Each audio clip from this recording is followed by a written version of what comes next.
Welcome everyone. This is Acid Roots. We're going to crack into Super Mario Bros. 3, and definitely we're going to have some fun with this game. So, if you don't know, me with Super Mario Bros. 3 is like a fish with water, and this is definitely something that I continuously come back to several times.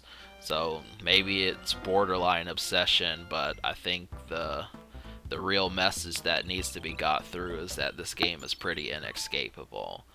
Now, depending upon who you are, you may not have the same feelings. The thing about it is that this is always going to be a game that holds strong.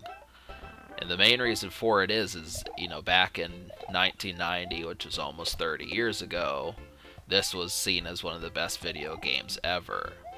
And really the main reason for it is just because of the level design and the fact that it has so much replay value. To me, that's what it is. I mean, I like most of the worlds in this game, and the only real problem is that we just never got a sequel to this game with this same template. Super Mario World is pretty close. It's actually a larger game, but this one had showmanship to it. And so you're going to see things like piranha plants balancing spike balls on their lips, and you're going to see you're going to get the Hammer Brothers suit as a power-up. You're going to see the Koopa kids are in this game. There's just so much that actually, it basically multiplied every good thing about the original Super Mario Brothers. And Mario was kind of in a strange territory in 1988 or so, just because really what happened with Super Mario Bros. 2, no one knew if they were ever going to be eating mushrooms again. If you were to go back to that game, people loved it. They probably like the comic books of Mario or something, but then it's like, I just want to use a fire flower again. You might have thought this 1987, 1989, and sure enough, this game comes out in 1990 and blows everything away. So this is one of the main reasons why the Nintendo Entertainment System is so remembered, and it should be. Really this is, I feel like most people, casual and hardcore, are going to mess with this game. As you get into things like Zelda and Final Fantasy, that kind of loosens its grip, but I do feel like this is, anyone. A woman can play this, a 5-year-old can play this, a electrician can play this. I mean, there's just so much to this game.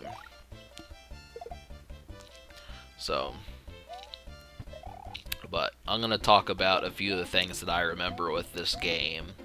So I did not have to go through that wait of Super Mario Brothers to Super Mario Bros. 3 because I was born less than a year before this game came out. So it didn't really affect me by the time I was able to comprehend things. I had owned Super Mario All-Stars, which is the very cartridge you see me playing this game on.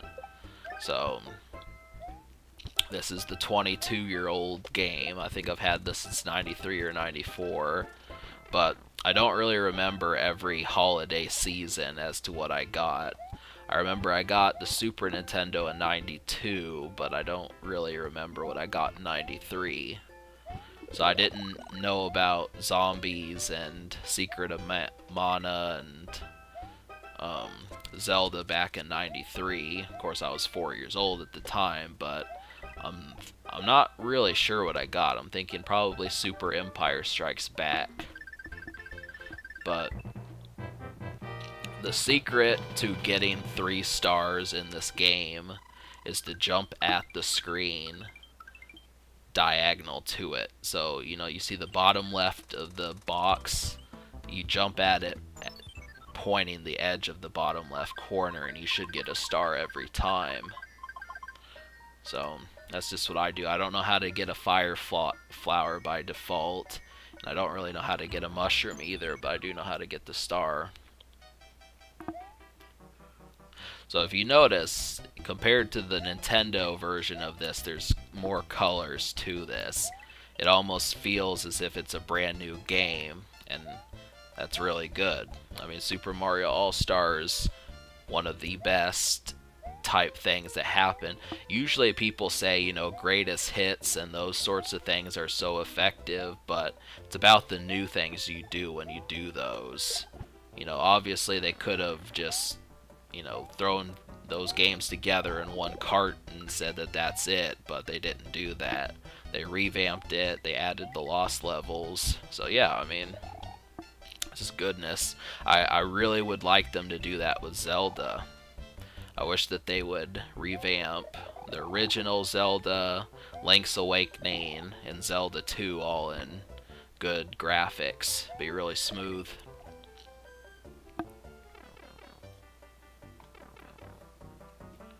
But we're going to take out this guy. So these episodes are going to be fairly short, but don't worry, I'm still going to... There's going to be lots of this. I intend for this to be a rather meaty way through of the game. So we're I'm going to upload like 3 of these today, and we're just going to have a lot of fun. Now these games, these are pretty nefarious. I'm just going to let you know right off the bat. They will test your patience. They shouldn't piss you off, but it just, you know, stupid things happen. So, but, you know, just let it simmer. It'll be alright. So, the fortress. Now we're introduced to boss characters in Mario games that are not necessarily Bowser. So, alright, subscribe for more fun.